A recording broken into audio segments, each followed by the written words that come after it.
દરેક યુગમાં એના વર્ણ અલગ અલગ હોય છે. ભગવાન સતયુગમાં પ્રગટ થાય ત્યારે શુક્લ વર્ણ, શુક્લ, શ્વેત, સફેદ. ત્રેતામાં ભગવાનનો વર્ણ રક્ત એટલે કે લાલ. દ્વાપરમાં પીત, પીળો. અને કલયુગમાં કાળો. દ્વાપરના અંતમાં આ પધાર્યા છે. ઇદાનીમ કૃષ્ણતામ ગતઃ, એટલા માટે એનું નામ રાખું છું કૃષ્ણ, કાળો.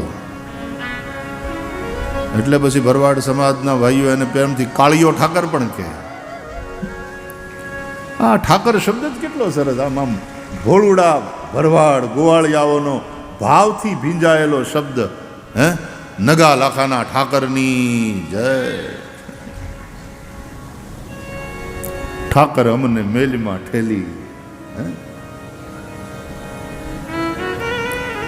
કાળિયો ઠાકર, કાળિયો છે પણ આમ વાલો બહુ લાગે. કૃષ્ણ કાળા. હા, એટલે સતાર શાહે ગાયું, કાનુડો કાળો કાળો અને રાધા છે ગોરી ગોરી.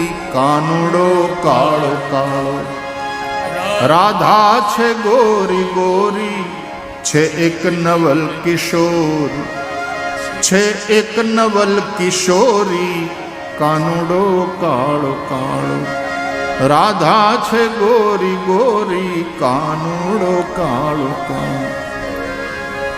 આ પાત્રોની આપણા લોક જીવન ઉપર પણ કેટલી ઊંડી અસર. કે વરરાજો થોડોક ભીનેવાન હોય ને તો એમ કે છોકરો બહુ સારો છે, કુટુંબ સારું છે, છોકરો સારું કમાય, થોડો ભીનેવાન છે. લોકો શું કે ખબર, હવે કાળા તો કૃષ્ણ હતા, કરો ને આપણે, દીકરી સુખી થવી જોઈએ. પણ કન્યા તો ગોરી જોવી જોઈએ. બોલો,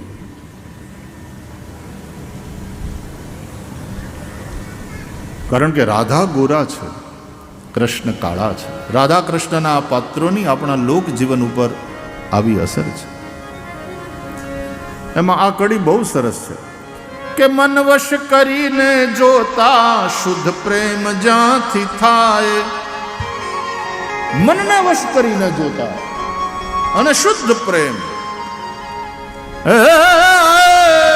મન વશ કરીને જોતા શુદ્ધ પ્રેમ જ્યાંથી થાય. શુદ્ધ પ્રેમ જ્યાંથી થાય. શુદ્ધ પ્રેમ જ્યાંથી થાય. અજ્ઞાની જીવ જાય, એ અજ્ઞાની જીવ જાય. જ્યાં મનડું જાય દોરી. કાનુડો કાળો કાળો, રાધા છે ગોરી ગોરી. કાનુડો કાળો કાળો.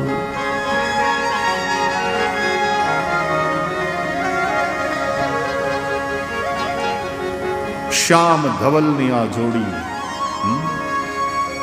કાંતિસ્થિતા મૃષતિ નિંદિત શારદેન્દુર યત્રૈકતો વિલસિતા મસિતાંગ શોભામ. વૃંદાવનેપી કૃતયામન ગાંગ સંગમ. રાધા મુકુંદ યુગલમ તદહમ નમામી. સંસ્કૃતના વિદ્વાનો આ રીતે વંદના કરે કાળા અને ગોરા, કૃષ્ણ અને રાધાની.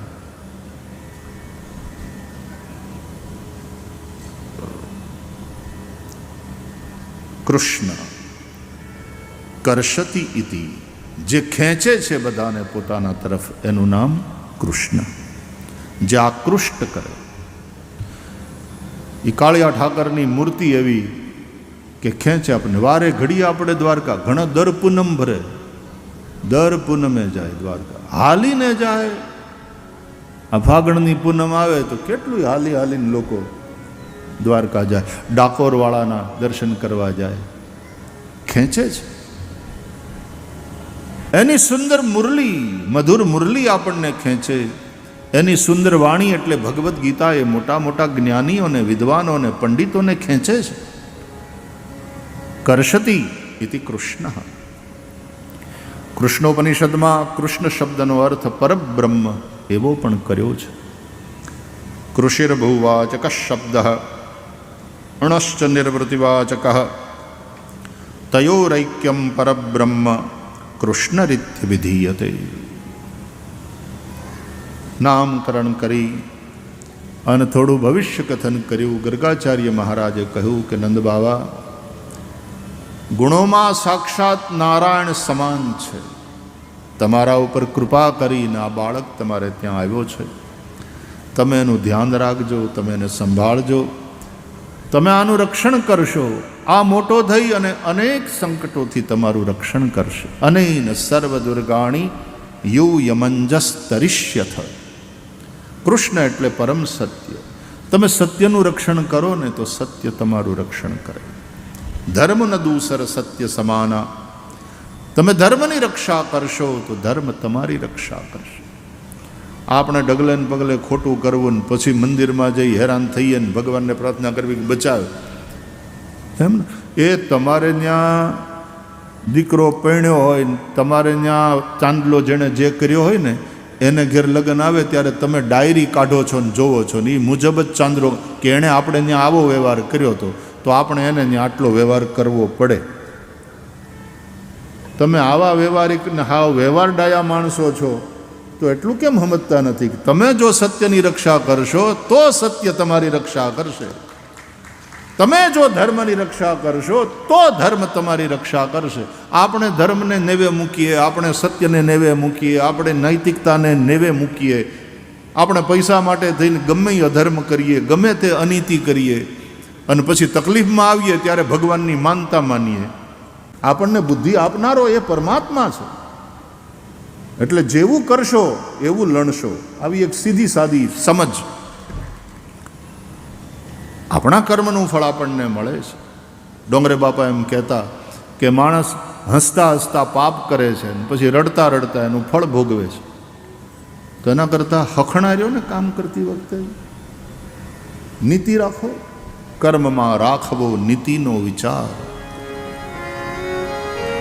અનીતિનું કમાવું નહીં.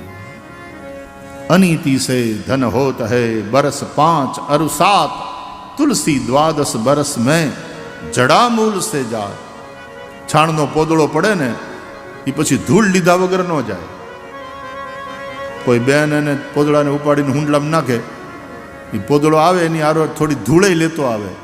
એમ અનીતિનું હોય ને એ તો જાય જ, પણ થોડું ઘણું નીતિનું ઘરમાં હોય એને લેતું જાય. હાવ સાફ કરી નાખે બધું. એટલા માટે અનીતિનું ન ખાવું, હરામનું ન ખાવું. ભગવાને મને 2 હાથ આપ્યા છે, 2 પગ આપ્યા છે, આવું સારું શરીર આપ્યું છે. હું મારા પરસેવાની કમાઈ ખાઈશ, મીઠું ને રોટલો ખાઈ અને છાશ ખાઈને જીવીશ, પણ હરામનું મારે નથી જોતું. આવી તેજસ્વીતા જો હશે તો તમે છાતી કાઢીને જીવશો. આપણા ગુજરાતના મૂર્ધન્ય સાહિત્યકાર કવિ જે હવે શબ્દસ્થ છે, કારણ કે સાહિત્યકારને હું સ્વર્ગસ્થ નથી કહેતો, એ શબ્દસ્થ હોય છે. એના શબ્દોમાં, એની કૃતિઓમાં એ સાહિત્યકાર જીવતો હોય છે. એવા શબ્દસ્થ ઉમાશંકર જોશી કેટલી સરસ પંક્તિઓ લખી છે કવિ ઉમાશંકર જોશી કે 3 વાના મુજને મળ્યા, હૈયું મસ્તક હાથ. ભગવાનને કહે છે કે 3 વાના મુજને મળ્યા, હૈયું મસ્તક અને હાથ. બહુ દઈ દીધું નાથ, ચોથું નથી માગવું. હે મારા નાથ, તે મને બહુ દઈ દીધું, હવે ચોથાની કશાની જરૂર જ નથી. આ 3 વસ્તુ તે આપીને મને ધનવાન કરી મૂક્યો. તે મને હૈયું આપ્યું, તે મને મસ્તક આપ્યું, તે મને હાથ આપ્યા. મારા મસ્તકમાં જો હું જ્ઞાનને ભરું, આ બુદ્ધિનો દીવો પેટાવું, જ્ઞાનની જ્યોત પ્રગટે. મારા હૈયામાં હું ભક્તિને ભરું, પ્રેમને ભરું, અને પછી મારા હાથથી હું મારું કર્મ કરું, મારી ફરજ, મારો ધર્મ, એનો નિર્વાહ કરું, હું પરસેવો પાડું, તો પછી મારે બીજું કશું જોતું જ નથી. આ ત્રણ વસ્તુ આપીને હે દ્વારકા વાળા ધણી તે મને ધનવાન કરી દીધો, બહુ દઈ દીધું નાથ, ચોથું નથી માગવું. આ જ વાત ઋગ્વેદમાં છે વાલા. ઋગ્વેદનો મંત્ર સાંભળો. અયમ મે હસ્તો ભગવાન, અયમ મે ભગવત્તરઃ. આહા, ઋગ્વેદનો મંત્ર કહે છે અયમ મે હસ્તો ભગવાન. આ મારો હાથ છે ને એ જ ભગવાન છે, મારો હાથ ઈ જ હરિ. એનાથી આગળ વધીને કહે છે અયમ મે ભગવત્તરઃ. ઓલાને તો હું કામે લગાડું કે ન લગાડું, નહીં લાગે કે ન લાગે, મારું કામ કરે કે ન કરે, પણ આ કરશે. હું એકવાર નક્કી કરું તો આ હાથ છે ને એ મારું કામ કરશે. હાથને કામે લગાડું, હાથ કામે લાગશે, મારું કામ થશે. અયમ મે ભગવત્તરઃ. ભગવાનથી બધીને છે. આવું વેદોનું ચિંતન બીજે ક્યાં મળે તમને વાલા? આ વેદો, ઉપનિષદો, ભગવદ્ ગીતા, બ્રહ્મસૂત્રો, આ બધું સનાતનનું સરોવર છે. અને આ સરોવર સનાતન છે, આનો ક્યારેય નાશ નથી. સંપ્રદાયો તો આ સનાતનના સરોવરમાંથી નીકળેલી નદીઓ છે. એ નદીઓ છે, એ બધી નદીઓના પ્રવાહ આ સનાતનના સરોવર સાથે જોડાયેલા છે ને, એટલે એમાં પાણી છે. જે દિવસે સનાતનથી ડિસ્કનેક્ટ થાય એટલે હુકાઈ જવાની એ બધી નદીઓ. સજલ મૂલ જીન સરિતન નાહી, બરસી ગયે પુની બારી સુખાહી. તુલસીદાસજી કહે છે જે નદીઓના મૂળ સાચા ન હોય એ વધી વધીને ચોમાહામાં નેરડા વહેતા હોય પછી હુકાઈ જાય, પણ જેનું મૂળ છે સનાતન, એ નદી હંમેશા વહેતી રહેતી હોય. તો આ બધા જ સંપ્રદાયો એ તો નદીઓ છે. અને નદીઓમાં પાણી જે છે એ સનાતનના કનેક્શનને કારણે છે, સનાતન સાથેના જોડાણને કારણે છે.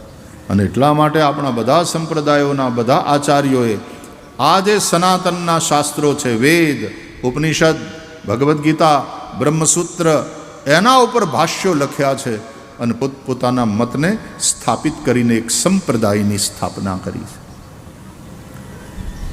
આ સનાતન છે. આપણા આચાર્ય મહાપુરુષોની કૃપા છે આપણા ઉપર કે એમણે આપણા માટે એક પંથ બનાવ્યો.